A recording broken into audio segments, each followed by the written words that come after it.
Udah tahu belum? 66% pengemudi ojek online berdasarkan penelitian terbaru, mereka mengeluh karena mengalami penurunan pendapatan. Sebenarnya ada apa dengan gigs ekonomi, dengan ekosistem digital, dan pengemudi ojek online? Kalau kita lihat, kita tidak bisa semata-mata menyalahkan ekosistemnya. Kita juga tidak bisa menyalahkan aplikatornya bahkan. Karena ini adalah murni supply dan demand di masyarakat. Kalau kita melihat tren, mungkin saya ambil garis tren ke belakang. Mulai dari tahun 2010, 2011, 2012 sampai tahun-tahun berikutnya. Kita melihat adanya perkembangan yang cukup signifikan di usaha-usaha yang sifatnya ultra mikro. Di situ termasuk di dalamnya micro entrepreneurs. Di situ juga termasuk di dalamnya adalah orang-orang yang berusaha atau kemudian menjadi mitra pengemudi. Meskipun ini tidak bisa diambil sebagai gambaran yang sangat umum, tetapi setidak-tidaknya kita bisa mengambil magnitude-nya, kita bisa mengambil sisinya, kita bisa mengambil persepsinya. Kalau kita lihat dari data, ada perkembangan yang cukup signifikan dari micro entrepreneur. Ada perkembangan yang cukup signifikan dari pengusaha atau usaha-usaha yang sifatnya kecil dan menengah. Fenomena apa ini? Berdasarkan data berikut, kita bisa lihat bahwa terjadi perkembangan untuk usaha kecil dan menengah. Fenomena ini terjadi karena semakin tidak kompetitifnya produktivitas dan upah di dalam sektor formal, yang akhirnya membuat ongkos tenaga kerja menjadi lebih mahal, sehingga pasar tenaga kerja menjadi lebih ketat. Kalau kita bicara angka pengangguran, kita melihat ada porsi unemployment rate selalu diumumkan oleh BPS di antara waktu, dalam satu tahun bisa 2 kali pengumuman angka pengangguran. Kita lihat dan kita bagi berdasarkan proporsi tingkat pendidikan. Tingkat pendidikan yang menengah ke atas, itu tingkat penganggurannya jauh lebih tinggi dibandingkan dengan yang menengah ke bawah. Kenapa?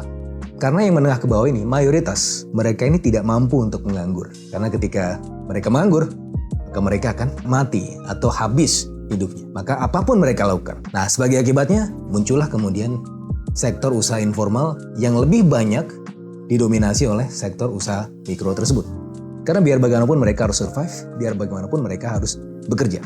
Ketika semakin banyak orang yang tergeser dari sektor formal, kemudian mereka melihat bahwa ada peluang di sektor yang sedang berkembang ini, maka semakin banyak di situ yang masuk, semakin kecil kue yang bisa dibagi. Nah, ini pula yang kita saksikan. Kenapa mayoritas pengemudi online itu mengeluh upahnya turun. Nah, kalau kita sudah melihat fenomena yang seperti ini, bagaimana ke depannya? Kita juga berbicara mengenai pertumbuhan ekonomi digital, di mana di situ terlihat bahwa pekerjaan itu menjadi relatif fleksibel, sesuai dengan jam kerjanya yang diinginkan dan tidak memerlukan semacam bangunan fisik, karena bekerja bisa dimanapun juga. Nah, tentu kita harus melihat bahwa ke depan ini dunia akan sangat diwarnai oleh digitalisasi. Bahkan Richard Baldwin dalam bukunya Globotics Upheaval, Globalization and Robotics, bahwa kita akan melihat bahwa tidak hanya ada globalisasi, tapi juga ada robotics. Tidak hanya berhadapan dengan kompetisi antar negara, antar orang, tetapi kita juga menghadapi kompetisi antara orang dengan mesin. Globotics Upheaval. Maka akan ada perubahan-perubahan. Kenapa orang kemudian menjadi mitra pengemudi? Karena ini adalah salah satu yang, atau bahkan di antara peluang-peluang lain adalah peluang yang sangat mudah untuk dimasuki. Kalau kita bicara dalam prinsip ekonomi, apabila tidak ada barriers to entry, maka akan semakin banyak orang yang akan masuk ke situ. Dan sangat wajar apabila kue yang dibagi menjadi lebih sedikit. Kan kita tidak bisa menutup gigs ekonomi ini bahwa Anda bisa masuk, Anda tidak bisa masuk. Tidak bisa. Ini adalah semuanya mekanisme pasar saja. Dan oleh karenanya saya rasa yang menjadi tantangan ke depan adalah bagaimana membesarkan ekosistem gigs ekonomi ini. Karena mereka sekarang mungkin pilihannya hanya menjadi misalnya mitra pengemudi. Tetapi within aplikator sebenarnya mereka sudah menjadi super apps juga. Mereka mungkin nanti pilihannya tidak hanya bisa menjadi mitra pengemudi saja, tapi mereka bisa kemudian menyumbangkan keahlian-keahlian yang lainnya. Apabila mereka memiliki keahlian misalnya melukis, maka mereka bisa menawarkan jasa melukisnya. Di mana? Di platform-platform digital. Kita bicara gigs ekonomi. Apabila mereka memiliki pengetahuan bagaimana mendekorasi rumah, mereka tidak harus terdaftar dalam firma tertentu. Mereka bisa menyumbangkan ilmu tersebut di platform yang nanti mungkin bisa berkembang. Nah, ini adalah pilihan-pilihan. Kita tidak bisa hanya menyalahkan aplikatornya saja.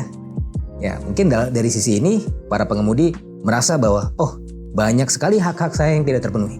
Tapi di sisi yang lain sebenarnya bukan salah aplikator 100%. Ini karena kita bicara mengenai kue yang dibagi orangnya terlalu banyak. Nah, oleh karenanya kedepannya adalah bagaimana membuat kuenya menjadi lebih besar. Dan oleh karenanya memberikan peluang sebesar-besarnya bagi semua orang dan memberikan manfaat serta insentif yang juga besar kepada orang-orang tersebut. Ya, dulu memang kita melihat bahwa menjadi mitra pengemudi kalau dibandingkan dengan masa-masa awal itu sepertinya upahnya memang di atas rata-rata. Ya, kita banyak mendengar ada manajer kemudian beralih fungsi, beralih kerja menjadi mitra pengemudi karena ternyata yang ditawarkan sebagai mitra pengemudi lebih besar. Tapi tidak bisa lagi kita mengharapkan seperti itu. Karena apa? Yang dihadapi adalah konsumen. Ya, yang dihadapi adalah tadi yang saya sebut sebagai kue. Konsumennya mungkin dalam hal perkembangan itu tidak sebesar daripada suppliernya. Sehingga terjadi apa? Ada penurunan potensi upah misalnya.